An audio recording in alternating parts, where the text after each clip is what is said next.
You were addicted to heroin and what? Cocaine. Crack. And crack. Yeah. Crack cocaine. For how many years? 3.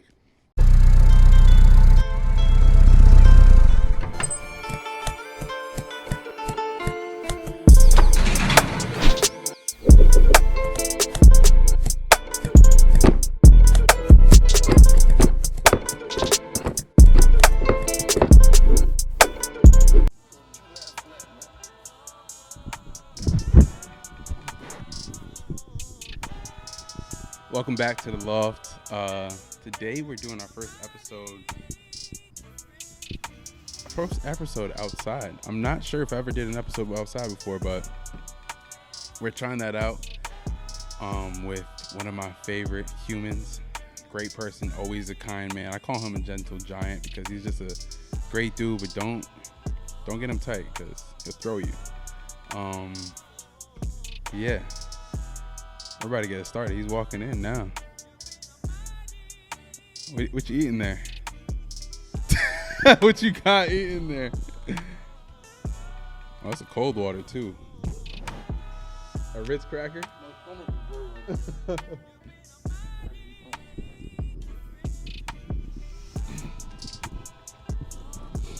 All right. Welcome back to the Loft Podcast. Welcome back to the Loft Podcast. Today we have a relentless, intelligent, creative human being.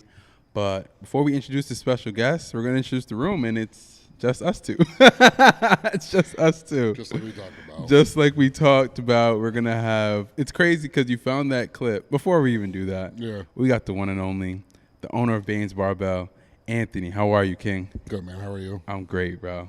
I'm happy. Thanks for coming down. Of course, bro. Yeah. I'm happy we're able to do this. Definitely was a trip. 3-hour drive. I'm not the biggest fan of driving, but it's when it's for people that I really truly like, got respect for and love for. Appreciate it. It's nothing. Yeah, appreciate it. Yeah. I was like, I didn't know if it was gonna happen, and then you were like, "Yo, I'm coming." And that was it. Yeah. I was like, "We're going to the club." Yeah, yeah. After this, I might insert some moments of the night inside this. But let's insert this outfit right here. Oh, I love it. Yeah. We got the stretch approved overalls with the Loft hoodie. Get yours in the bio. I think you should wear that to the club without the hoodie, no shirt underneath. Oh, you're crazy. That is a Florida thing to do, though. That is a Florida thing to do. But my brother, since the last time we talked, you've done a lot. Yeah. I'm always doing something. So have you, though. Thank you. Yeah. Thank you. I mean, you said you're packing up and moving, and you packed up and moved. Yeah. I love it. Yeah. I respect that a lot. Like, it takes a lot of balls to do something like that. Thank you, bro. There was moments where, there was not a moment where I'm like, damn, like, I want to go home. But there was moments where I was like, damn, like, a lot of things going to change for me. Do you miss home? I miss the people. Yeah, like your because Utica's not even my home. No, because you're from the city, right? Yeah, so like Utica's not my home. So my folks back in Middletown and my family, I'm a further distance from them, but I don't really miss New York. No, I would be the same way. Even being here for like, part of the winter. When I first get here, I'm like so excited, and before I get here, I'm so excited. Yeah. And then, like, now I've been here for 5 weeks. It's like, I'm, like, almost ready to go home, Are you? Yeah. Yeah, I mean, I love Florida. Yeah. And, like, I really, truly feel like I belong here. Mm-hmm. But I can never leave, like, my businesses or my family, you know what I mean? Yeah. And just to have a lot back home. I feel if you were to move, it would be Florida, or what would be your top two?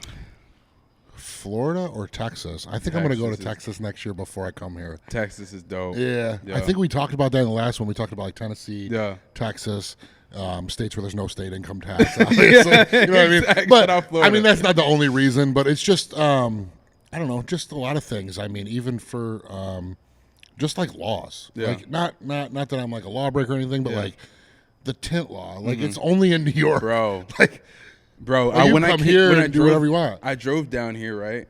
And I realized I was the only person with a fishbowl. Like, I was the only person that did not have tints. Everybody could see in my car. The cop cars have tints. Everybody has tints. And I was like, you know what?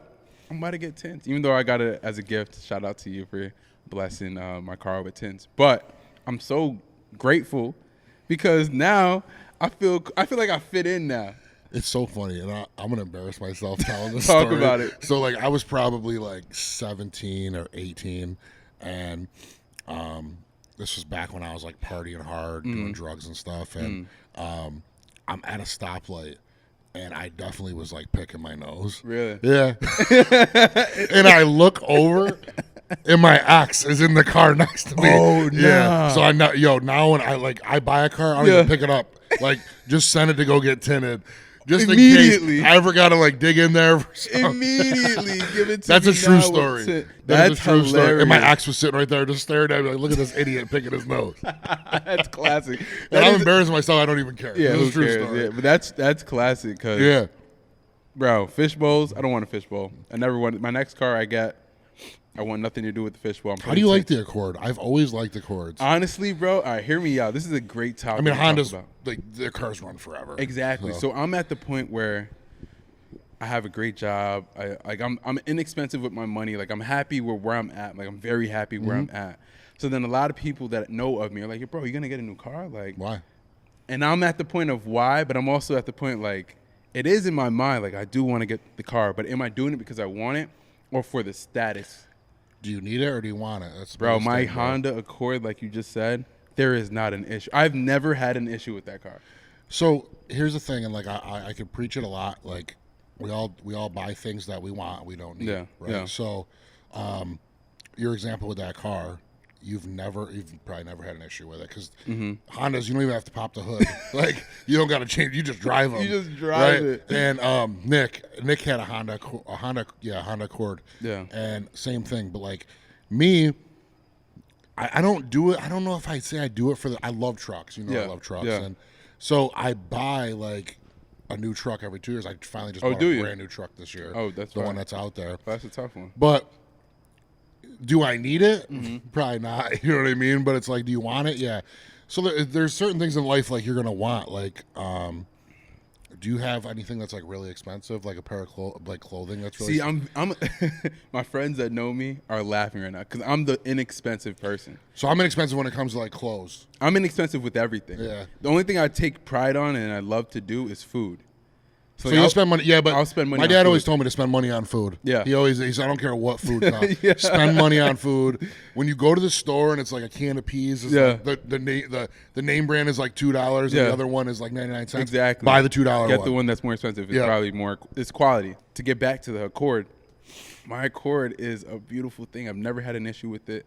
So if it ain't broke, don't fix it. And that's where I'm at. I needed this conversation. Yeah, you know what I'm saying? Listen, I can give advice. Yeah. I always tell people, do as I say, not as I do. Yeah. Because obviously, I'm gonna spend money on stupid stuff, but I never spent money on like, shoes. Maybe like right now, I got $35 Hey Dudes on. I got at Marshalls, but like I may have a couple pairs of shoes in there, like my 4s and stuff, and like Yeezys. But I never am one to spend money on clothes. Yeah. You know, so. The most expensive thing I really ever bought myself was my old chain that got robbed. Oh, really? And it got robbed? Yeah, dude. I was probably 8 years ago I bought a chain. Gold was a lot cheaper than it is now. Yeah. And I think I paid like $4,500 for it brand new. James, I went down to New York City. Me and Ted drove down there. We went and got it. Shout out Ted. Yeah, shout out Ted. He's down here somewhere. And so we drive down to New York City in this absolute blizzard snowstorm. This is a crazy story. Yeah. So we go get the chain. I already knew what chain I wanted. It was a certain link that like nobody had. Went down, seen this jeweler. He had one, perfect size. I put it on. We leave. We're driving home. We stop on the way home in Albany at Rivers Casino. Yeah. I hit for $4,200. Jeez. So I paid $300 for the chain. I took the money in pocket. I paid $300 for the chain. Dope. Basically. So I had that chain for years, man. Probably 7 years. And I was living in Utica. And I just moved into a house that I was renting from Nick's dad, which was the old LB security building. I'm not sure where that I found. So it's on Genesee Street, but it's it's South Utica, way out by like 1 Jenny. So it's like almost a nice area. That's a nice spot. So 4 days I'm there, and this story gets even crazier. So within the 4 days, now this is the sign out front is a security building, but it's a house. So I go to the casino with my buddy. Oh, I know what you're talking about. Right? You know what? Yeah, I know. That's a really nice area. Yeah, it's basically New Hartford. Yeah. So we go. I like to go to the casino and stuff. So I mean, listen, I'm wasteful my money there. So whatever. But anyways, so we go. I go to the casino with a buddy of mine, and I'm up like a couple $1,000. So my buddy gets there, and as I turn around and look at him, turn back around, and I hit the slot machine for like $50,000. You're just a golden man. No, I'm not. I'll tell you, I didn't tell you about all the losses. Fair. I got smoked down here this year. Last year I won money down here. This year's been really bad. Really? Yeah. I finally won last night. Shout outs to that, man, because they knew I was coming. They knew I was coming. Literally, I win $50,000, and so like, do you want it in cash or what do you want? And usually when something like that happens, I get a check. So I'm like, it was $51,000. So I was like, give me $11,000 cash and a $40,000 check. And when anything like that happens, any big hit, I always call my dad. Yeah. And he'll wake up in the middle of the night and drive to the casino and come get the money because I'll blow it. Really? Yeah, I'll get stupid. I start drinking or something, and I'm like, you'll blow it that fast? Huh? You'll blow it that easy? I'll blow back, not the whole thing, but I'll blow back 10, 15, you know what I mean? Yeah. So I call him, right? And he's wide awake. And it's like midnight. And I'm like, Dad, you got to come to the casino. I just hit $50,000. He goes, I'm already here. Where are you? Yeah. So he comes and finds me. And like, by the grace of God, dude, I gave him the check for $40,000. And I was like, you know what? Just take the 11 too. I was already up a couple thousand. Yeah. So I played for a little while longer, and I drive home. And I pull in my now it's 2, 3 in the morning. Nobody's on Genesee Street. Yeah. So my driveway was real thin. Obviously, I have a big truck. So like, I look in the rearview mirror. I have to like take a real wide turn to get in the driveway. Yeah. Nobody's behind me. Nobody's in front of me. Nobody followed me home. So I was supposed to get up and go to New York City the next day with Ted to go get him a watch or something. Yeah. And so anyways, pull in the driveway, go inside. And this was my old dog was alive, Bane. And let him out. I go to sleep, dude. And regular night. Yeah. So like 5 in the morning, Bane is barking. Yeah. Now the door was a glass door to my bedroom, so you could see through it. He's looking through the door, barking. And I'm like, I'm half asleep. I'm like, shut up. I go back to bed. Yeah. So Ted calls me, wakes me up, and he's like, you ready to go, blah, blah, blah. I'm like, yeah, let me just get up, let the dog out. So now the house was huge. Yeah. I was by myself. It was a 4-bedroom house. Definitely didn't need it. Yeah. But it was a good deal, and I just wanted a house, Yeah. So I walk out, and as soon as you walk out of my bedroom, there was like a closet, and the closet door was open, which is right next to my bedroom door. And I'm like, oh, that's weird, right? So I look over, and all the bedroom doors are open. I'm like, okay. I had just moved in. My stuff was still in boxes. You know what I mean? Okay. You're real new. So I go downstairs to let him out, and the door, my patio door, is a French door, wide open. Really? So I'm like, what is going on? So I let the dog out. Now I'm like getting ready. I'm looking for like my money clip, and no money clip. Really? Right? I'm like, where's my truck keys? No truck keys. No way. So now I'm freaking out, right? They stole a T-shirt. They must have took the T-shirt, wrapped all the stuff in it, and ran. Oh, okay, I got you. So now I'm freaking out. Like, I don't know if you've ever been robbed, but you feel violated. Yeah. So violated. And so anyways, I call my dad. I'm freaking out, right? And I gave my dad that money. Yeah. That night. Yeah. I didn't know if somebody followed me home from the casino, you know what I mean? So I go upstairs. I'm like, I know my chain. I used to take it off and put it in the bathroom, and it was gone. So I'm like, well, whatever. What am I going to do? So everyone's like, going to call the cops. And I'm like, what are they going to do? Like, you know how it is. Like, and I love the police, all that stuff. But, like, what are they going to do? That you're not going to – this dude, I shut my credit cards off already and stuff. And so I don't call. Right? This was on, like, a Monday night. Thursday, I'm at Panera. And I'm sitting there. And I was with somebody. And my phone's ringing, and it said Utica, New York, and I'm like, I'm not going to answer it. And just for some reason, they were like, I'll answer the phone. So I answer it, and it's Utica Police Department. Oh, they came to you. They came to me, and they go, Mr. Gifune, like, did you lose your driver's license, credit card, and stuff? What? And I'm like, yeah, I got robbed from my house. And they're like, did you make a police report? I was like, nah. Like, I mean, I didn't. You know what I mean? Like, so they're like, well, we just arrested somebody and he had it on him. No way. Yeah. So he's doing 4 years. No way. He robbed my house. He robbed some lady up the street at gunpoint. No way. Bro, so what? I'm glad I didn't wake up because so I heard that was at gunpoint. I'm not sure for sure. Like when I went to the DA to testify, like to just say that I got robbed and stuff, my friend is the district attorney, and all the cops in there were like, yo, we wish you woke up. Because this dude was like 5'3", like you would have thrown him out of the window. But then again, I'm happy. But if he had a gun, yeah. like I'm not gonna lie, I sleep with a gun. Yeah. So I mean, somebody would have got shot. Yeah, that's what I'm saying. Or I would have got shot. You know what I mean? So I'm happy that it was just material taken from yeah, me. I mean, it's whatever. I could replace it and stuff. And I mean, I really because from what I've seen, you would have broke the dude in half. Like that is crazy. Yeah, I mean that's not. I mean, yeah, I don't like to fight no more. But it's so funny because actually, speaking of that, last night there's this shirt I have. It's a yellow shirt, and I've had it for like 5 years. And every time I wear it out, I get in a fight. Oh, you're not wearing that. So you're not wearing that tonight. So anyway, so listen, so I got the shirt late and I brought it. Yeah, whatever. So I gave it to Nick. I was like, "This is yours now. I'm retired. I'm 31. Put it in the rafters. Yeah, no more fighting." And, yeah. I mean, listen, if whatever happens. But, yeah. 10 toes. You get older and you just get over that stuff. You know what I mean? I got into one right after we did the interview. Really? I got in one at the sanctuary. Yeah, bad one. Yeah, real bad one. Yeah. How does that even start? If you want to get it's so weird because being a bigger guy, like people always want to test you. Yeah. Yeah. So I had the shirt on. I'm pretty sure I had that shirt on. I was just talking about it with somebody the other night. Yeah. So the sanctuary, it's a nice place, whatever. Yeah, they upscaled it. Yeah, and I'm not a fan of Eric, so I'll sneak over there. So I'm there. My buddy's getting married the next day. We're all out, and there's 20 of us dudes. And the place is mobbed, right? And they got 4 security guards, and they're trying to get one guy out.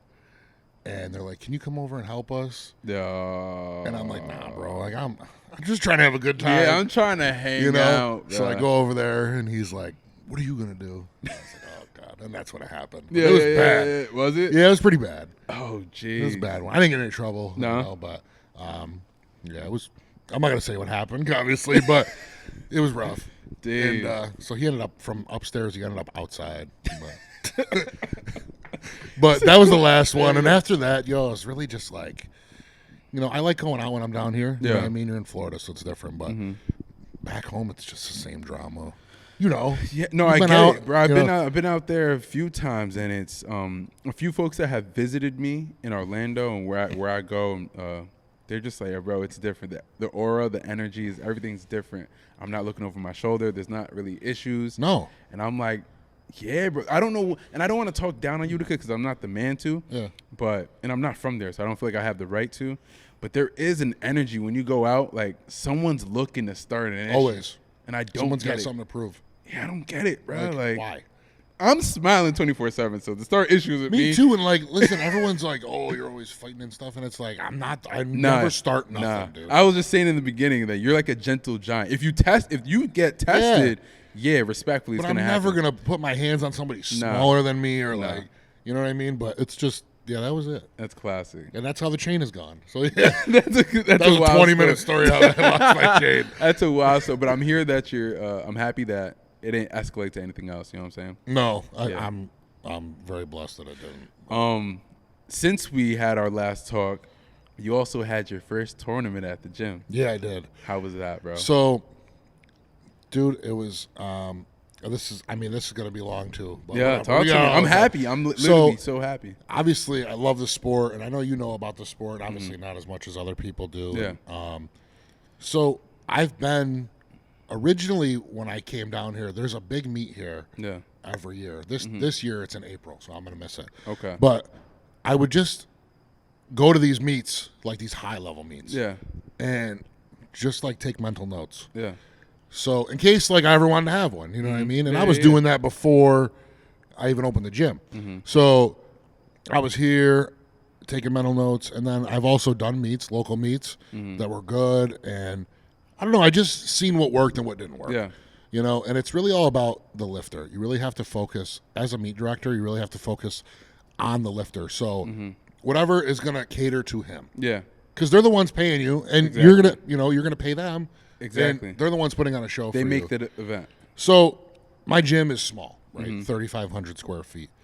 So I'm like, and I'm talking to Gary and Nick because they're my two main guys. Gary's my manager, and Nick's my best friend. So Yeah. I'm like, what are your guys' ideas? And this and that, and we came up with a plan. And I was like, and I don't want to shit on anybody locally, but the meets were not ran to my standard. Okay. And I've done them. Yeah. So, and I don't have to get into what happened. Just wasn't ran right. Yeah. Using different equipment for different And you people. participated with And them. I've done them. Yeah. And I support anybody. Yeah. And I know it's hard. Yeah. I know how hard it is. Believe me. I got 40 more gray hairs from this meet. Like, Yeah. I don't know what I was thinking, but it was way more work than I anticipated. We announced that we're going to have it in January, and obviously I have to cap it because the gym is so small. Yeah.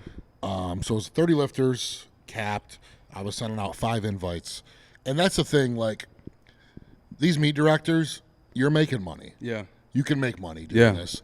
But I don't do it for the money, obviously. I gave all the money back. So, transparent moment. Maybe I throw one day. How much money can you get? Because the people that sign up are paying to join, right? So that's the thing. How so does we it could work? talk about that. So you could charge whatever you want. Yeah. Most meets are like around $100 to $150 to do the meet. So I got 30. I had 35 were invites. When I invite somebody, I can't make them pay. Okay. Excuse me. I can't make them pay an invite. Yeah. Maybe you can, but I just would never do that. Yeah, it makes sense. So I'm gonna obviously cater to them, and I want them to put on a show. Yeah. So we took in 25 at $100 a piece. That's $2,500. Yeah. So as long as you have the stuff to run a meet, Yeah. The equipment. you have to have all the equipment. So Yeah. I had already been pre-buying stuff. You got to think you have to have one mono for everyone to squat on. Yeah. Then you have to have 2 for everyone to warm up on. So you got to have 3. Yeah. These are $4,000 machines. Yeah. Now I use them in my gym, so that's not like I needed it for the meet. But I could have got away with 2. But I bought another one just so we had one. You got to have calibrated plates. You got to buy those. So if you already own all this stuff, you could take in. I mean, if you host a bigger meet like most people do, 50 lifters, you could take in like $5,000 just in a day. Just from that. You charge people to get in. That's wild. You could sell shirts, hoodies, Yeah, like we vendors did. and all that stuff. Yeah. Drinks. I mean, I've seen meets. People sell beer and liquor. Like, Yeah. I wasn't going to do that because Yeah. that's not what I'm promoting. Yeah, But, no. and then the sponsorships. No one does the wow. sponsorships. That's what I did. So I was like, Smart. okay, I want to give money to the lifters. That's smart, bro. That's brilliant. So I took in, I think, 5,500 in sponsors. Wow. Now, what I did for the sponsors was shouted them out, obviously, on Instagram, post. Yeah. They were announced at the meet. They're Yeah. on the shirts. Yeah. Next year, we're doing something a little different. Like, we have a big screen with all the sponsors on it. So that money, how can I take that money? Yeah. You know what I mean? Yeah, like, I get that. I respect to that. me, I was like, okay, I'm taking in, I think I took in 5,500, and that's exactly what I gave away, was 5,500. But I never factored in, okay, I need to buy another model. I need to buy calibrated plates. Yeah. I need to buy bars. Jeez. I got to buy shirts for all the people working. I got to buy a TV, 2 TVs. Jeez. You know what I mean? A banner. Yeah. So all the sponsors are on the banner. I think I lost $5,000. It added up. But for the next one, it's all owned. So Perfect. yeah, I lost money on this one. I didn't really care. Yeah. I don't do it for the money. and you gave back to the participants, so they're gonna want to I come gave all back. the money away. That's I so gave all the money valuable. away. And the thing is like, no one's doing that back home. Yeah. And powerlifting is big in Florida. Yeah. It's big in Ohio. It's not big in New York. As many lifters as you see like my gym. Like if my gym was in Florida, we'd have 300-400 members where we have like Heavy. What? 50-60 back home. You know Yeah. what I mean? So I want to give all the money away. And like I have to say like I couldn't do it without like Nick and Gary. Shout out to the They bros. were, you know man. what I mean? They Yeah. were like, So Nick has to run the lifting cast. So that's everyone's order, what plates they need, everything. It's a lot of work. So, I mean, I had to buy a MacBook. Like, yo, you had to invest, you gotta buy bro. so much stuff. Jeez. So, whatever. So I was like, I want it perfect. Yeah. And I'm not gonna attach my name to something unless it's perfect. I gotta have judges. Yeah. You know, Lackey, Zach, Rita, who's a friend of mine. She owns the Federation. Oh, really? Federation. So she lives in Vegas now. She flew in. I had people come from Connecticut, Ohio, Massachusetts, everywhere. But so I never thought there would be that many people in there. That's so dope, bro. So I'm so proud of you. If I'm gonna so add everything's that in. going great, Yeah. right? And then I'm like, okay, I can't fit any more people in here. It's the middle of winter. Yo, when I tell you there were so many people, there's pipes that run along the ceiling. Yeah. They're sweating. It was hot. It was dripping Jeez. water. We sold 200 tickets. Really? There was over 200 people in that. There was 200 people. Yeah. Plus anybody who's a member or a sponsor or a friend of mine comes for free. Yeah. So I don't know how many. There had to be 240, 250 people in there. That's insane, bro. It was like if somebody called the fire marshal, I was going to jail. That's insane, Bro, there were so many people, but it was the greatest feeling for me. It was better than any meet I've ever done. Yeah. I got 100 messages from people like, yo, that was the best meet. Our best ran meet. And the thing is like, it took a lot out of me. Yeah. Like, it was stressful for me and everything. I don't know if you've seen what Nick did. Did you see the birthday gift? Yeah, I did see that. Shout out to the bro. Like, you know how much that bench was? Like $2,500. Really? Yeah, he just bought it for me for my birthday. That's dope, bro. That's a good friend. That's a great friend, Yeah. bro. Like, overall, because I wasn't there, I moved already. But watching it happen in real time, like watching people post about it, there's so many different angles. I know. Like, there was like a photographer you had, like everything was just going on, and it looked so professionally done. I was just like, I'm I not can't going wait to to attach my talk name to something that's not perfect. Yeah. I'm going to try to make it as perfect. Obviously, none of us are perfect. No, yeah. But we had a couple mishaps in the beginning. You know what I mean? The first like couple lifters, the screen was getting a little messed up. But yeah, to me, it was like, I'm going to do everything to make sure all the lifters are taken care of and they have everything they need. Yeah. If they need anything, a bottle of water, like I'm going to get it for them. You know what I mean? Because that's how I want to be treated when I'm doing the meet. And I see it. Did you actually participate in it too? You didn't. No. Okay. See, and everyone's like, "Why don't you bench?" Blah, I blah, thought blah. you would, because like I've had the goal of benching 500 for years, and I'm like really close. And everyone's like, "Why don't you try it?" You know what I mean? And I was like, "I can't do it at my own meet." Yeah. Just in case, I don't want someone to be like, "Oh, he got white lights because he owns the gym. He's the meet director." Yeah, yeah. Fair. You know what I mean? Fair. So now, obviously, I have probably another 5 years in me of competing, and then I just want to just run meets full time. I want to watch when you compete, bro. You're a monster, dog. I just want to be there when the next meet that you do. You got to let me know. So that's the thing. I'm doing one in Pittsburgh in June. Okay. So I haven't really told many people about it. I posted about it once. Yeah. It's me, Gary, I think Ted maybe, and my buddy Zach. I don't know if you know Zach. He was from upstate. I don't know. So Zach hasn't competed in a couple years. It's been a few years. So I don't think I'm going to attempt the 500 bench there. I want to guarantee that I get a bench. I don't want to attempt it till I'm back home. You know? Makes sense. You know what I mean? Makes sense. It's going to be like, I told everybody, I was like, I'm going to cry like a baby. It's going to be emotional for me. Like, obviously, that's the only real goal I've ever had in powerlifting was bench 500, because there's only 1,300 people in the whole world who've ever done it. Really? Yeah. I didn't know that. And like, out of 1 million people who've ever competed, only 1,300 have ever done it in a full meet. So I would love to do it home in front of my family, my mom, you know what I mean? So I'm kind of just waiting for that. But that'd be solid. as far as the meet was concerned, it was how do you feel? Like, what is the emotion when you think about your first meet? What is the emotion proud. you get? Yeah? Yeah, I'm proud of everybody, dude. I can't even begin to tell you like how my guys just stepped up. People were begging me to help. Yeah. Begging, messaging me. What can I do? Yeah. What can I do? Yeah. Can I spot? Can I load? Yeah. I mean, and I had everybody in matching shirts. Yeah. You know, like I spent $1,400 in shirts. Just shirts? Shirts I gave to the lifters and shirts from like these. Yeah. You know, they're what the judges wore. I wanted it perfect and professional. That's dope. And that's the way, like, I try to just...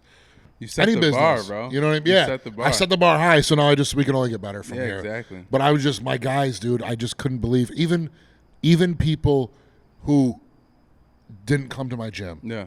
Like, message me, yo, can I come help? What do you want me to do? Yeah.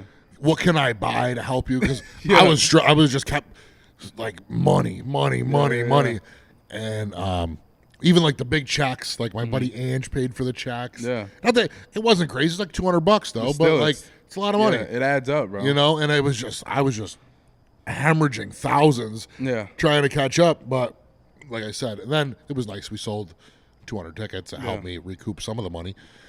But just, dude, all my guys I just couldn't believe it. It's the energy and aura you give off to people that it's just. I try to be good. You would do the same for me. I absolutely. That's would. what it is. You know, I would do anything for anybody. I've been looking back on situations in my life as like why I'm so willing to help some folks. It's because I know without a doubt in their head they would do the same for me. Well, that's the thing. You gotta like. I don't know if I shared a thing yesterday that says, "God will choose your right friends" or something like that. Yeah.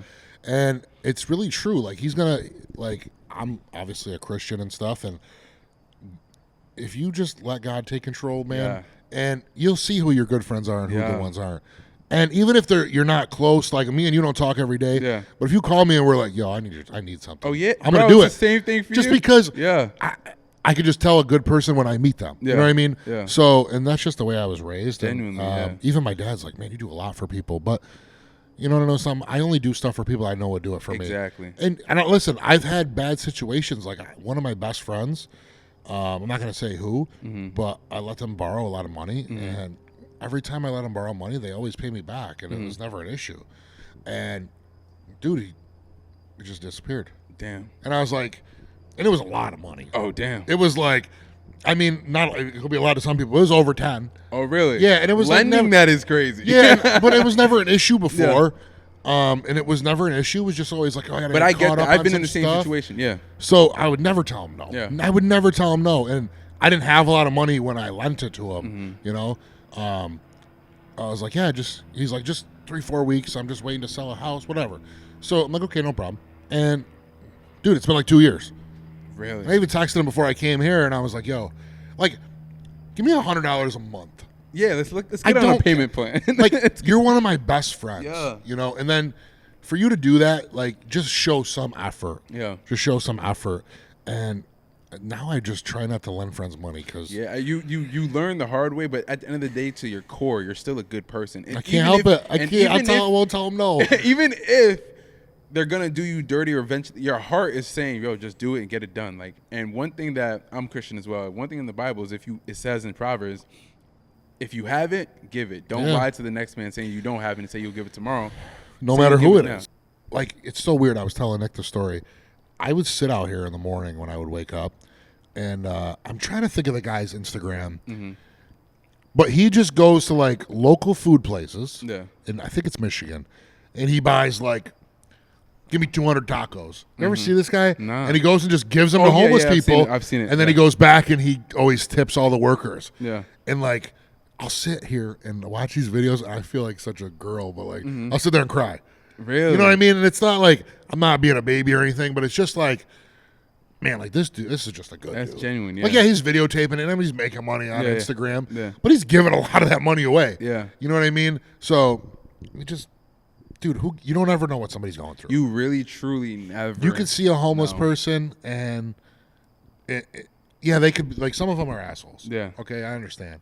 And some of them are drug addicts, and people are like, oh, they're just going to buy drugs. Well, so what? You know, and me and Ted, when we used to go to New York City a lot, and I would always be like, we would always find one guy who, like, there's obviously tons of homeless people. We would find one guy, and we'd just give him $100. Yeah. And, like, whatever he's going to do with it, that's fine. Yeah. And, I mean, that's just, I remember one time I was there, I don't think I was You got to have some hope and faith in that. It's not going to be Listen, that. Listen, if that's what they're going to do, and that's what's making them happy, you just made their day. Yeah. If they are going to get high, not that I want anyone getting high, believe me. But if that's what they're going to do, you just made their day. Yeah. So, I don't know, man. And it's just, Not that it does come back around. God is truly right. If it's genuine, it comes back around. Yeah, if you're not doing it for clout and all that stuff. If you're not doing it for like, I'm down bad on money, so let me give money to somebody to see if I can get more. That's not how this works. No. If you are down bad and you're still willing to give your friend or a random person your last piece of bread, that's when you win, like, abundantly. It could be 10 years later. Yes. You don't ever know. Exactly. Because it's not your time, it's God's time. Exactly. It's always God's time. Exactly. So now, since you touched on it, my brother, how, like, once you told me this, I'm still like, and you know what I'm talking about. Right? Everyone watching this is not going to believe this story. Really? Have you said this publicly before? No, I mean, people know, obviously I've posted and stuff about, like, my time away in rehab and stuff. And, I mean, I don't know how, I never got into how bad it actually was, you know? So let me preface this. You were addicted to heroin and what? Cocaine. Crack. And crack. Yeah. Crack cocaine. For how many years? 3. 3 years. It was a short run. But I was addicted to Oxycontin first. I have to say, I don't really know exactly. I was always into pills from the age of about 15 is when it started for me. Yeah. I was an athlete. We talked about that last time. And I don't know, man. It just was like, for me, my dad is an ex-addict. Oh, really? Yeah. And my whole family has had some sorts of issues and stuff, but my dad was really bad. Yeah. You know, but he cleaned his act up before I was born. And he's been sober for, I want to say my dad's been sober for, I think, I could ask my mom, I think 33 years. That's a blessing. Nothing. Yeah. That's nothing. A blessing. You know what I mean? And I even tried to get him to, like, smoke a pen. Yeah. You know, there's bugs out here. Yeah, so anyways. Florida. It started for me at about 15. I got hurt playing football. Like, this is a common story for most guys. Yeah. And I got hurt playing football, and I bought some hydros from somebody in school. And that's how it started. And from 15, I was expelled at 16. Yeah, you told me that story. And I was taking hydros full time. I got a doctor I finessed the doctor into writing me a script underage. Really? Yeah, I paid him. Really? Yeah, and I could say this publicly because he's in jail. Is he? Yeah. But what? Yeah, dude. The story just gets crazier and crazier. So I was like 17. He was writing me a script for hydros. You're not supposed to until you're 18. Yeah. And he would write it either in my friend's name or this dude got arrested in the Rite Aid parking lot. He was writing scripts in the Rite Aid parking lot. Yeah. How much do you think in his perspective? How much do you think he was making? Oh God. Because he was doing it to other people? All my boys were going to him. Really? I mean, guys that weren't even addicted to him were going to him and just selling them. Wow. You know, we were getting 180 hydros a month. Wow. Each. Wow. And it got so bad that I would pay my friends to go and get scripts from him and give them to me. Wow. So that's how it started. And what's your emotion towards that man? Greed. Yeah. He's greedy. Yeah. You know, listen, people do things. I sold drugs too. That's how I started. Yeah. You know, and I get it because I've been there. I've been on both sides. I've been on both sides. I've struggled with everything. And the fentanyl epidemic now, I've done fentanyl. Really? You know what I mean? Before it was even popular. Yeah. You know, my friends are dead. You know what I mean? Crazy. From that and from other things. Yeah. And you said a lot of the friends that you grew up with are not alive right now. No. That's insane. The first person I ever did a line of coke with is dead. That's one of my best friends. Yeah. Yeah. Wow. And so that guy, I understand because money is the root of all evil. Yeah. Okay. I love money. Yeah. Okay. And, but I make money legitimately now. It's a lot nicer. It's a lot nicer. You don't have to worry about going to prison. Yeah. You know, now who knows? Nowadays you can get arrested and you're out in 24 hours anyways. But, that guy was and he was an older guy, dude. He was like 60 and he was just greedy, you know, and, but to write an underage kid, that's insane. You know, that's the other thing is like you could write scripts and sell them. I understand. Like you're a drug dealer, Yeah. you know, but I was underage, dude, Yeah. you know, and I'm a kid who doesn't know any better, Yeah. you know. So he's just greedy, and he's. So then, he's how'd paying that for it story now. after that? Like after. So at about 17, I met my friend who passed away, and we were going to pick up a motorcycle, and so it's so weird. I always hung out with older people. Yeah. You know, I was 17. He was 30, 28, 30. He was like our age. Yeah. You know, but none of them knew how old I was. They all thought, because I You're would go to older? bars Yeah. and stuff. They would just let me in. I always looked older. Yeah, I was a bigger guy, you know. And man, I remember like it was yesterday. We were driving, and it was my cousin's motorcycle he was buying, and he took his baggie, he poured it on his phone, and he's like, "You want one?" And it was a line of Coke, and I'd never done it before. Yeah. And I was like, and he was a big drug dealer, huge drug dealer, and I did it, and I remember like this was the best feeling I ever had in my life. Wow. Yeah. And I was wired, you know, obviously. Yeah. And I loved it. I loved the rush. And so we got home, and he's like, "You think you could sell that?" And I was like, "Yeah, I could definitely sell it." So I didn't do it for a little while. I didn't. I was still taking hydro as my script, but that was it. Yeah. And by this time, you're addicted to OxyContin. hydros, pretty much hydros. Okay. Oxys were a lot stronger, so Okay. I once in a blue moon I'd buy one from somebody, Yeah. like if I was out or something, Yeah. you know. But so at this point, I'm not even doing cocaine, and I had a date. I was like 17 or 18. I had a date with some girl or something, and I remember I had to go sell somebody something first, and when I sold it, he's like, "You want to do one?" And I was like, "Sure," and I did it, and I don't know. When you use cocaine, it's very hard to eat. So I go to this date, I can't eat. I'm like, this sucks. Really? Yeah. Okay. So, like, especially when you're high, I'm like, this sucks. Yeah. So, whatever. So, we go to eat. I can't eat, and man, after that, it just spiraled out of control. Really? Like, it got to the point where I was selling a lot more, but I was using and using, and the hydros, I was still taking them, but the problem for me was after I started using cocaine, I couldn't sleep. So I would try to smoke weed to go to bed, and it wouldn't work. And so I would take more hydros. Wow. And I was getting more and more addicted to these hydros at the time, or oxys, whatever. Yeah. So then I got that same doctor to write me a script for OxyContin and hydrocodone, Wow. and he wrote it. You know, and yeah, That's he so wrote it. crazy, bro. So I started spiraling out of control at about 19.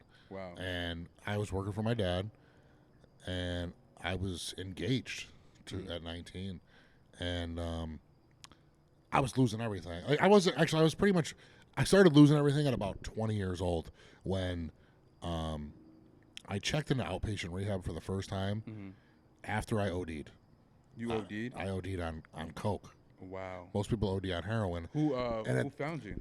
I was with that kid I told you about, who's passed away now. Yeah. We were at his house, and this is crazy. I was driving down New York City and buying stuff and coming back here and selling it. So when I got back here, or back to home to New York, I had a lot, and I had sold a lot. I made like $6,000 in one night. Yeah. So I was like, we're going to celebrate.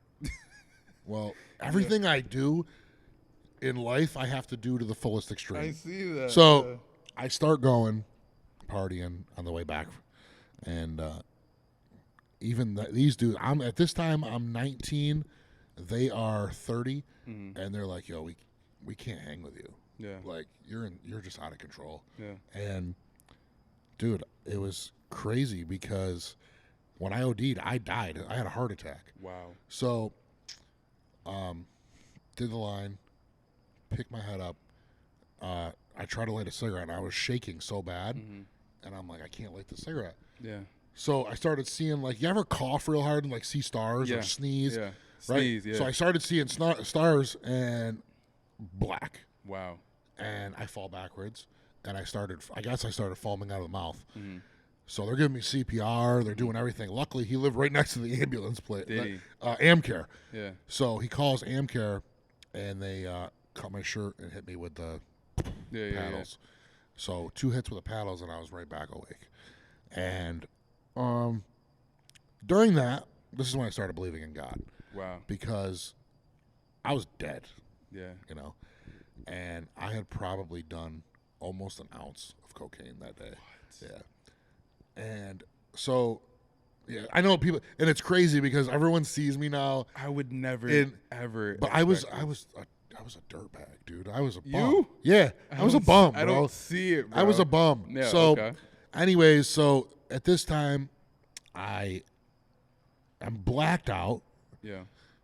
And I feel like I'm just in a room looking for the wall. You ever walk into a dark room and you're like, yeah. Where's the wall? Where's the light switch? Trying to right? find something. So I'm like looking for the light switch, right? And I look up, and at the ceiling, there's no ceiling. It's just the sky. Yeah. And I see all these stars, and I just see lightning bolts. Well, that was them hitting me with the paddles. Wow. So I'm looking for the light switch. To me looking for that light switch was me like coming to the light. Yeah. Like, you know what I mean? Yeah. So I finally feel the wall. I'm looking for the light switch, and boom, I'm awake. Wow. So to me, that was my experience. Like, I don't know if I'm going to hell or I'm going to heaven. Wow. You know what I mean? So I still didn't quit after that. I didn't. I did OD again, and I OD'd on heroin a couple times. Wow. And so at that point, I was using cocaine and oxy and stuff, and then my doctor goes to jail. Yeah. I can't get oxy. I can't get hydro. So I had some great friends. Oh, just do heroin. Wow. So, and once I did heroin, it lasted probably a year and a half. And after that, my dad had fired me. My fiance at the time was like ready to leave me. Yeah. You know, lost my truck. Yeah. Lost my apartment. Lost everything. And is there a certain moment that you were like, okay, I'm stopping this, or did it just fade off? When I lost everything. Yeah. When I lost everything. I lost everything, and I had robbed money from my family's business to pay for my drug habit. Wow. From my own dad, who's done everything for me. Yeah. You know what I mean? So, my family built this business for 80 years, and here I am robbing money from it to pay for my drug habit. That's insane, bro. So, I'm just like, okay, I'm looking in the mirror like, you are a piece of shit. Okay? So, I'm still getting high because you when you're doing heroin, it's like it's either you're sick or you have to do dope to not feel sick. So I was still doing it, and I would shoot up heroin. Okay, Yeah. Let's just put it out there. Wow. I would shoot up heroin. I would shoot up cocaine. I would smoke crack. I was a full-blown junkie. Wow. Okay, yeah, my mom's right inside. She'll tell you. You know, Bro, I don't see this, bro. I can't even picture it for you. I try to like explain to people, like, when I tell you you have to do a 180, Yeah. you really have to you have to take it serious. I take my sobriety so serious. Obviously, I still drink. Yeah. Okay, but I've never had a problem drinking. Like, you'll see me tonight. I'll have like 5 or 6 drinks, and I'm like, yeah. You know. And my friends, I'm not going to name who, but I have a couple friends who still party. Yeah. And listen, you want to go, listen, I don't care. I don't judge anybody what they do. They want to party. Yeah. That's fine. And it doesn't bother me. Yeah. Like, they can do it right in front of me. Yeah. And I just don't care. Wow. You know? So, anyways. Just to touch on it for a second, do you feel a little disrespected that they're doing it right in front of you, knowing your story? So, they never would. I told them it was okay. Okay. You know, I was like, don't hide it. You know, don't hide it from me. Yeah. If you want to go in the bathroom, do it. Yeah. Just tell me, hey, I'm going to the bathroom. But it wouldn't bother you if somebody just blatantly just poured a bag of cocaine and started doing it in front of me, you're an asshole. You know what I mean? Yeah. Especially if you know the situation I've been in. Yeah. But most people don't know. Yeah. You know what I mean? And most people, you know, they think, oh yeah, he might have dabbled in drugs and his family sent him to rehab. It wasn't like that. I was a full-blown drug addict, Yeah. you know. And like I said, my mom is in there. She'll tell you she went through it Sweet with me. lady too. By the way. She's the best. Man. Yeah. But she cut me off. Really? She cut me off. She told me when I OD'd, she said, "Don't come to Thanksgiving." Wow. Yeah. And I was mad at her. Yeah. You know. But the worst part was I OD'd and didn't tell her. So and nobody told her. You know, like my fiance at the time, I just assumed that my mom knew. Yeah. You know. And I just maybe they weren't getting along at the time or something, but I don't even want to get into that. Yeah. So, so I OD'd when I was 19, heart attack, and after that, I just got worse and worse, dude. And I would leave. This is a true story. I would leave, and I love McDonald's milkshakes, right? Love them. Yeah. I mean, who doesn't love McDonald's milkshake? So my ex-wife, I'd be like, "Hey, I'm going to get a milk." This is like honestly a true story. I'd be like, "Hey, I'm gonna go get milkshakes." She'd be like, "All right." I would leave at like 8 o'clock at night, come back the next day. I'm a fiance. You would just leave. I would go get the milkshake. Yo, I would come home the next day with the milkshakes. No. She'd be like, way. "I'm not even gonna ask." Like, really? and I would lie. Yeah. You know, and the worst part is when you're at that stage of being a drug addict, you can't even follow your own lies. Yeah. You don't even know what you lied about. Yeah. I mean, I would make up some of the craziest things to just be like, why I wasn't at a certain place. I mean, I fell asleep at a red light. Wow. On Xanax. Like, wow. Fell asleep at a red light, rolled through the red light, and rolled like 40 feet sleeping to a curb, hit the curb, and I was just bouncing off the curb. No one could find. I was asleep for 2 hours. My dad came and found me. Bro. Yeah. What? So that's like, you know, and were you like a functioning addict? I was functioning for a while until the end. Okay. Until the end. When like, I lost my job, my dad fired me, you know, which he had every right to. Yeah. He fired me, and it wasn't long after that. Then I got married. I was full bore at that point. I don't even remember my wedding. Wow. I don't remember anything. And so she had a big family, and my family was there, and I blew all that money, the wedding money. And after that, I was like, yeah, I gotta go. You know, and I OD'd one more time. I fell out of my front door. Yeah, I was going to work I was working for a roofing company. Yeah. I was going to work, and I had to get high before I went to work. And I OD'd, and my ex-wife went to go to work, and I was laying on the ground, foaming. That's crazy. Yeah. So at that point, I called my dad, and I was like, yeah, I'm ready to go. Yeah. You know. So what was, now most people would think this is when the story gets easier. So you went to rehab. What was rehab like for you? Hell. That's crazy. Listen, I've been in holding cells way nicer. What do you mean by that? Like So the rehab that I went to, I'm not going to name it because I don't. They were great. Yeah. As far as they're a very Christian-based rehab. I went and detoxed myself at my grandparents' camp. So I went away to their camp for a week. The detox is the hardest part. Once you get over that, you're fine. So I go and detox for a week. I can't get into rehab for another week. I need to go. Yeah. You know, I'm home now. Yeah. When I was there, I had no connections, no phone, no nothing. I'm home. I start getting high within the week. They can't get me in for a week. Yeah. So after 5 days, my dad's like, I found this place that'll take you. It's ran off donations. It's not ever like I told you. Everyone thinks, oh, rehab, I'm going to fly my son to California. Yeah. He's going to palm trees and talk with a therapist. No. Nothing like this that. was strictly ran on donations. You drank water. You ate grits. I don't even like grits. Wow. And I like everything. Yeah. Dude, I told you, 56 dudes in one room, one dorm. And I was like, yo, I don't belong here. Yeah. Because there's like meth addicts. We had a dude in there who was 85. A drug addict who was 85. How did he even make it to 85? I was like, how is he here? How old are you?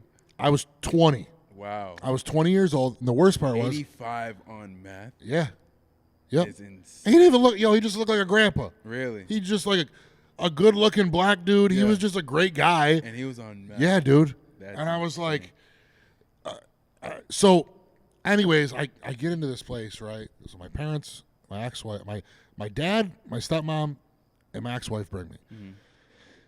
And I'm like, these dudes are freaks. Now, I believe in God, but these are like Pentecostal Christian, like in your face. I'm like, these people are freaks. I'm like, Dad, don't leave me here. And he wanted to cry watching me.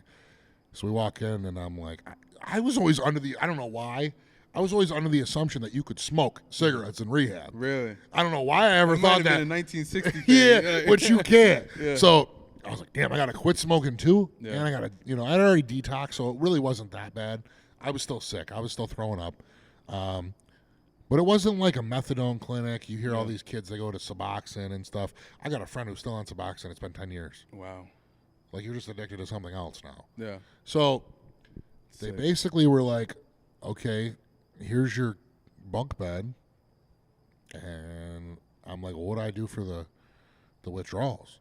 And they're like, there's a bathroom over there. That's it. Dude, it was like cold turkey. When I tell you I've been arrested a couple of times. Yeah. And I would have rather been in jail. Wow. Bed bugs, cockroaches. Now, listen, and I'm not bashing them. Yeah. Because what they do is great. They do it for completely free. Yeah, we ran off donations. It's literally, so, I mean, my dad donated to them, and if they don't have no donations, bro, it's like fend for yourself. Yeah. And I was a little scared at first, obviously. But so the first day, I'm sick. The second day, I'm sick. People are super nice. All the guys. I can't sleep because I'm like, there's 56 dudes around me. Yeah. Like, bunk bed, bunk bed, bunk bed. Mm-hmm. So the guy who was in the cot underneath me, he was like, would you be better off sleeping down? Because I was on top. Yeah. And he's like, you'd be better off sleeping down here? And I was like, yeah, that would help me. So I hung towels up, and I just stayed in there by myself all day. Yeah. I mean, and I was like, you have any, like, we watch TV? Nothing, bro. Wow. Nothing. They're so like, what did they gave me a Bible. What? Really? That's it. They gave me a Bible, and I read it. Yeah. I read it. I didn't read the whole thing because I wasn't there long, and it's a lot to read, obviously. Yeah, obviously, yeah. So. What does a typical day look like for you guys? Okay, so after I got situated, after like 3 days, there was a basketball hoop. So I would just go hoop, obviously, and but man, they tested you because there was like there wasn't like jail where there was like a fence, but there was a body shop next door. It was on Salina Street in Syracuse, not the nicest neighborhood. Dudes straight up smoking crack right outside. Wow. So that's like they're almost like testing you. Like here's what you were, So a basic day would be like you could get like a job thing. So you would go and I'm trying to remember, so long ago. Yeah. We were doing like clean outs for people. So like a lot of people who finished the program, the whole program was 18 months. Okay. I didn't finish it, obviously. But the people who finished the program would go back there and live, and they would volunteer. Oh, wow. And they would live there for free. Wow. And they would teach classes with us, but they would also like go do jobs, and they would take the kids, not our kids, men. Yeah. So say you're in rehab, they take you and you go do a job, and they reward you with like an energy drink. Yeah. I swear to God. Like work all day for a Monster. Energy drink. But I was bored, bro. So and I was always been a worker, so I was like, I'll work, and but church was 5 days a week. We would go to church, and 2 nights, so twice a week we would go twice a day. Oh wow! And I just at first I was like, these people are freaks, because I was raised Catholic. Yeah. I was raised Catholic, and these are Pentecostal Christians. Yeah, and. Man, I just went and I went to a healing and I watched people get healed, and I was like, maybe they're not that bad. I still thought, okay, there's no way. And then I seen this dude. I mean, people can believe whatever they want, but I seen this dude in a wheelchair who was in a rehab. He was an alcoholic. Yeah. Stand up out of this wheelchair and walk, dude. Wow. And I was like, okay, I believe him. Yeah. I believe now. Yeah. Because I'm living with this guy. Yeah. I know who he is. Yeah. He cannot move. Yeah. And he's walking. So after that, we went to this kind of like mega church, and I'm not a huge fan of like mega churches. I'm not a I'm but this was way. I don't know, man. It was working that day, and there's like, does anyone want to get baptized? And I did. And I went up there in front of thousands of people, and I'm a little stage fright, you know what I mean? But I went up there, and I got rebaptized. How you feel ever since that day? I'm a firm Christian. I love that. I'm a believer. I'm a Christian. Yeah. I'm a Pentecostal Christian. I love that. You know, and I've seen people talking in tongues and stuff, and same. That's Grew fine. up in that my whole entire life. That's what I am. Yeah. Now, do I make mistakes? Do I do things? And do I course. sin? Yeah, that's okay though. Yeah. That's okay. Yeah. So, I'm just trying to be a good person, man, and that's really like the biggest thing for me is I was such a, not that I was a bad person. Because even when I was a drug addict, I was still trying to help people. Yeah. You know what I mean? But I just took that situation and made it just fuels me. Yeah. Like, it still fuels me because it's like, man, listen, do I miss doing drugs? Yeah, I did drugs to escape. Like, so when I was younger, like, some things happened to me when I was younger. So some things that should never happen to a kid. Yeah. And I never used that as a crutch. Nothing. I just put it in. I just forgot about it, you know. And so I went to a counselor for 8 years. They tried to get it out of me, and I would never talk about it. And it's just something that happened. And I don't know. I just kind of forgot about it. But it would always like pop up in my mind, you know. And that was really the reason when I would do drugs, man, I just could escape reality. Yeah. You know, and anything bad that happened to me, I would run to drugs. So me and my ex-wife would get in a fight, I would run to drugs. Yeah. Me and my dad would get in a fight, I'd run to drugs. Yeah. And it's no way to live because it became an outlet for you. Yeah. So and then I'm purposely starting fights with people so I can leave and go get high. Yeah. And I wouldn't even do anything, bro. I would go get drugs and sit in Walmart parking lot. Really? By myself in the truck and just, you know what I mean? So, you know, and like my childhood, I had a great childhood. I cannot say I didn't have. I have great parents. Like I said, and I don't want to talk about what happened. I've never probably will. And I know people should always, some people like to talk about things. It's always been better for me to just kind of forget about it. Yeah. But things happened to me when I was younger, and like I said, that should never happen to a kid. And it just helped me with that, you know. It helped me forget about that. I feel you. So it felt like it helped you master. It was my friend. Yeah. You know, like, this is my friend, man. And then, you know what? When I quit doing drugs, I was like, I read more into the situations like the situation I had. This happens to a lot of people. Yeah. And I've seen a lot of people who are way worse than me. Yeah, true. You know what I mean? So stop being a bitch and just roll your sleeves up and be a man. So, and that was really what it is. And that motivates me every day. The biggest motivator for me, and if I could tell any drug addict, is, do you really want to start counting over? When you get your 30-day chip, like we get chips in rehab. So when you get your 30-day chip, your 60-day chip, your 90-day chip, like, I have thousands of days behind me. Do I really want to count over again? Like, I've built it to almost 11 years. Like, June will be 11 years. That's beautiful. Right? And we just celebrated my tenure in June, and we had a great day. Like, me and Nick, the guys all went golfing and stuff. Yeah. And but we actually got thrown off the golf course. So it was wild. But do you really want to, like, count over it, man? It's like, I watched a clip of our last podcast, and I said, if you don't want to change, you're never going to change. That's a fact. And when I tell you, life is so much more than drugs. Yeah. Dude. I don't know if you, like, I'm sure you do, because everyone knows somebody who struggles with drugs. Oh, heavy, yeah. But the best advice I can give somebody, is to find God. I love that. Because you can't get through it alone. Yeah. You can't. There can be Suboxone clinics and methadone clinics that are going to help you with withdrawals, but you're never going to get that without Jesus Christ. I love that, bro. I love that you're talking like that. You don't understand. I don't care what I say. I don't really care. You know me. Yeah, but you understand that, like, there's some times where conversations are needed and you don't know where it's going to come from. Yeah. And not that I'm going through something that's heavy or crazy, but, like, there is a point where I'm a man of God. I grew up in the church. My dad's a pastor. My grandfather's a pastor. Like, I That's why you speak so well. Yeah. It is. Probably, yeah. So, like, I grew up inside the church, but being a man of God for so long, and it's tough. Being alive is tough, and you have doubts, and there's moments of doubts. And I've had my, like, first doubt in a while of God, right, of Jesus Christ, of all that. And then I'm sitting here across from you, hearing everything I needed to hear.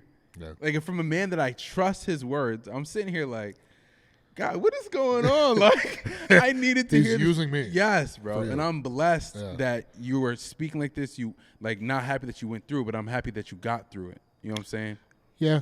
You want to know something? I mean, I wish I didn't go through it, but like I said in your last podcast, I said it made me who I am today. Yeah. You know, this is who I am. And I went through all that to help people. I really feel like that is what I should be doing. Yeah. You know, and I haven't really done it. Yeah. You know, and I'm always like, because I see people who struggle with drugs for years, 20 years. I met a guy the first week I was here. I went to dinner by myself. Mm-hmm. I got here a day early to Lauderdale. Yeah. So I stayed at the Hard Rock. I went to dinner, and I went to this bar, and this guy was singing, and he was great. He was singing old school music. Yeah. And I'm just watching him, and he comes over. He's singing, and he's playing his guitar right at the bar right next to me. And so after he gets done, I'm like, let me buy you a drink, you know. Well, he's like, no, I don't drink, you know. And I'm like, okay. And we talked, and he's been sober for 20 years. He's 65, 70. This man was a heroin addict for like 30 years. Wow. He showed me his house and his kids and stuff, and I'm like, these are the people, like, that's why I always was like, okay, I had a short run of drugs. But this man went 30 years. Yeah. Been sober for 20. Yeah. Like, I don't know, I just love stories like that. Now, overall, bro, looking back on your life now, like, what's, like, your emotion towards it now? Towards? Like, everything you went through. I'm glad I went through the things I did. Like I said, I wouldn't wish the things like on anybody. You know what I mean? As far as drugs is concerned, obviously, I wish I never started that. Yeah. So, but I do. I don't really know. Yeah. Like here's the thing. Talk to me. If I wasn't a drug user, I never would have found God. Do you think so? Or did you find it the way that you needed to find it? I think God was going to find you regardless, but I think, in my opinion, I can only speak, and you can. I mean, he probably was. Yeah. But he used that bad situation and showed me how good it could be. Respectfully. So that's why, for me, it was like, it was worth it. Yeah. You know what I mean? It was worth it to me. You know, and like, I don't go to church, and I don't, you know what I mean? But obviously I still pray every day. And I still believe in God. And like I said, the biggest thing for me is just like being a good person. Yeah. And just helping people, you know? So am I like, I forgot what your question was. I'm rambling. What's your emotion towards your past? Like, do you have an emotion? I only ask that question because when you put, like, it's kind of like giving yourself a pat on the back. Like, how do you feel about it? If it's not a good thing. I mean, I hate to ever pat myself on the back because people have gone through way worse, obviously, than me. So, but it was pretty bad. Yeah. So I'm proud of myself. You know what I mean? Proud, obviously, everything that I've built and how far I've come in 10, 11 years, you know what I mean? And now it's just like, I just use it to basically fuel me. Yeah. You know, I use it as like, I use it in so many different ways, like, because it's crossed my mind before. Like, drugs will stay with you forever, and I always thought, like, man, maybe I could do one. Yeah, you know, it always pops in. I was gonna. Not that I ever would. Yeah, but then I'm like, I won't be able to eat. I'll lose weight. I won't be able to lift. Yeah. There's like so many things that come into it. It's like affects your life. Yeah, and it really affects your life, and you're like dehydrated. There's 1,000 things like. one night, is it worth it for one night? Yeah, no. You know, I seen a thing, and obviously, I seen a post that was like, getting drunk is borrowing happiness from tomorrow. I was like, damn. It really is. And we're going to go get drunk tonight. And I'm like, I'm thinking to myself, like, well, that's so true. But that was the same thing with drugs. Yeah. It's like you're happy for right now. Yeah. And for tomorrow, you're going to be more miserable. Yeah. So you can be miserable. You go get high. You're happy. But tomorrow, you're even more miserable because you're more broke. Yeah. You're more hungover. You know what I mean? Yeah. So I seen that post, and I was like, wow, that is, I don't know who said it, but somebody said it. Yeah, I just want to say, I just want to give my, you know me, I'm a man of giving out flowers while you're in front Absolutely. of me. I'm very, very proud of you, bro, because honestly, meeting you, you're such a stand-up man. Ever since I've met you, you're such a stand-up man. To hear that you went through that journey of yours, it's kind of like, bro, what? I know, and the people, like, it's so funny when I tell anybody, they're like, no way. No, I still don't. I can't see it. Like, I can't. She knows. She knows. My mom knows, man. Laughing, but I can't see it. Like, as a man, who you are now, so respectful. You're so, like, it's not that you were probably still respectful back then too, but like, the way that you move is just, Ant's that dude. Like, what? Like, Ant probably never went through that. To hear that you did, bro, and the stories. I think it just made me who I am today too. Beautiful. I was never like disrespectful to anybody. Yeah. You know, obviously when I was using drugs, my attitude changed. Yeah. You know what I mean? And it's gonna affect situations, make you more mad and short tempered and stuff. Yeah.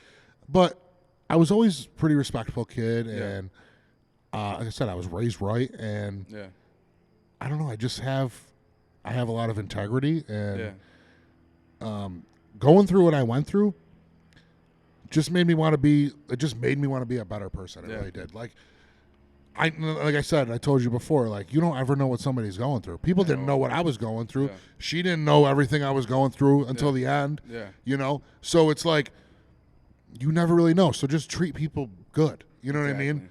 You'll never see me treat somebody bad unless they deserve it. You know unless they deserve it. But I can get nasty. Yeah, I can we get know nasty, that. Trust, we know that. But I said, in all, I just try to be good to people. I'm so happy, bro. Like, literally, this conversation alone, besides me coming down to do this podcast, for some reason, every time I wanted to do this podcast, something came up where I couldn't come down and do it with you. I know. Or it was too That's far. my last week on here. And for some reason, where I'm at in life, this conversation happened for me. Yeah. And the conversation about God happened. Like, it's just insane. And I'm thankful for you, my brother. Absolutely. Like, I'm thankful. Well, I'm glad I was here to help you. Respectfully. But now I have some personality questions. You know, these are the favorite. The best ones. The best part. All right. Question number 1. What is your favorite drink? Not alcoholic. Like soda? Yeah. If you have soda, if you have a juice, if you have anything. Orange High C from McDonald's. Yo, that's so real. That's so real. Orange High C. It's got to be from McDonald's. That is so. Because those little square ones aren't enough. Yeah, but from McDonald's it just hits different. Yeah. I don't know what it is. Yep. Probably something so bad for us, but it tastes so good. I love those. I don't know. Dr. Pepper, Powerade, but yeah, that's definitely like if I'm thirsty. Yeah, that's the first thing I'm going. Wow, that's real. Okay, what is your favorite snack? Like if you're having a tough day, it's cheese and crackers. She knew. She's been making them for. What else? And mustard. Wait, time out. So like a Triscuit with like extra sharp cheese and mustard on it. Wow, big mustard guy. Yeah, Put mustard on my eggs. You like mustard? It depends on what it's on. You like over easy eggs? I do. Just throw a little mustard on it. Just throw a little. Just try it once. Throw a little mustard. Everybody I have try it loves it. They like it. Everybody loves it. It's proof in the pudding. Absolutely. Okay. Number 3. I think I've asked you this question, but I want to see where you're at now in life. Is there a question unanswered in your life that you're looking for? Wait, I'm trying to figure out what you're asking me. Is there a question in your life that you're still trying to find the answer for? No. No? I don't.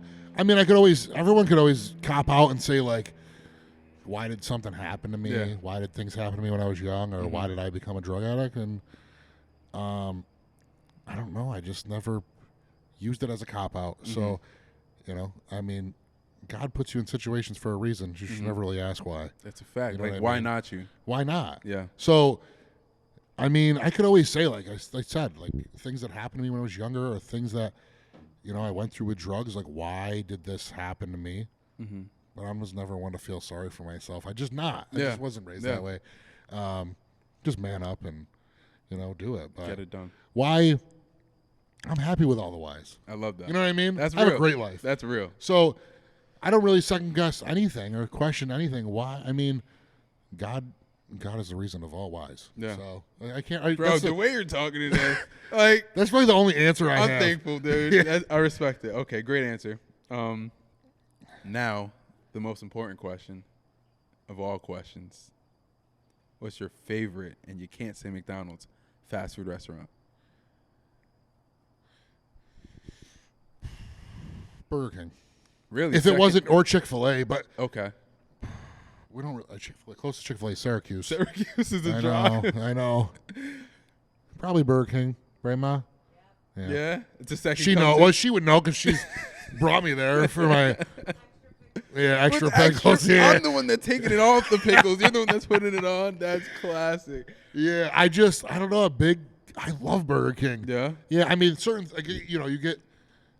And I would pick Burger King over McDonald's anyways. Really? Yeah. Oh, really? Yeah. That's a wild statement to me. Me. McDonald's is good. I don't know. Burger King has better burgers. I don't know if I can agree with you there. McDonald's has better fries. True. For sure. Okay, better burgers. Better pizza, Papa John's. Papa John's sucks. It's so bad, super bad. Actually, Pizza Hut's I'm great. a big Domino's guy. I like Domino's. Love Domino's. Now they're doing pan pizzas like, bro. They're doing pan pizzas like Pizza Hut. Yes. Yeah. I'll order one right now. I'm starving. I'm so hungry. What time is it? We might have to. I was actually feeling for a McDonald's order after this. I'll have to order McDonald's. I don't care. How long have we been on this podcast for? For a little bit. Last one was only an hour. Yeah, that one's flashing. Hey, we gotta wrap it up. We gotta wrap it up. All the cameras are flashing. Hey. That one's got a bunch of words on it. So in the end, where can they find you? Only on Instagram. Okay. General_Anthony G or at General_Anthony G or at Baines Barbell Club, which is not me. It's my gym. Yeah. The page is ran by Gary Kassab and Nick. So everyone who tries to get a hold of me, please just message me on my Instagram because everyone's like, I message you, or I don't have a Facebook. People are like, I message you on Facebook. I don't have a Facebook.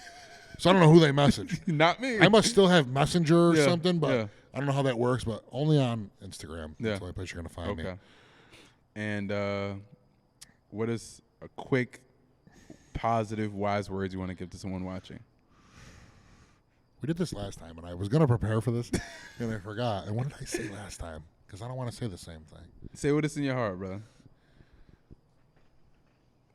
I think last time I said, if you walk with a man that limps, you'll limp. Mm-hmm. And obviously that's the same as now. Like we talked about who you put yourself around. Mm-hmm. But just be a better person. Be a good person. Yeah. Just treat people right. Like I said, you never know what somebody's going through. Yeah. I was in a situation, I don't want to, the cameras are shut off, but I was in a situation not long ago, and there was a homeless person walking down the street, and I was with somebody in my truck, and they were about to roll the window down and say something. Like, when you're younger, this person was younger. Yeah. And I looked at him and I told him, you'll never know what somebody's going through. Yeah. You know what I mean? So just give back and help people and just tip somebody, a random person. Yeah. Like I said, I told that story earlier. I didn't want any clout for it. Yeah. But just do something nice for somebody. Yeah. You know what I mean? I love that. Literally just be a better person and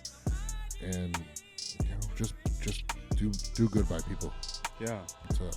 I love that. And we got all that. It's still recording. I know. Hey, The Loft, Season 5. Another amazing episode with my brother Ant. Yeah, this was 2 times. The third time, where we're going to be speaking into existence like we did this time. I'm going to have to come to you. Come to Orlando. Yeah. Come to That's Orlando. only fair. Yeah. Come to Orlando. You'll love Orlando, especially where I'm at. You'll love it. It's I'll a come nice to spot. Orlando. Next week. Make sure you like, subscribe, and comment. And also, like my brother said, do something nice today because you never know what someone's going through. And what you can do for me is subscribe. I love you. We out.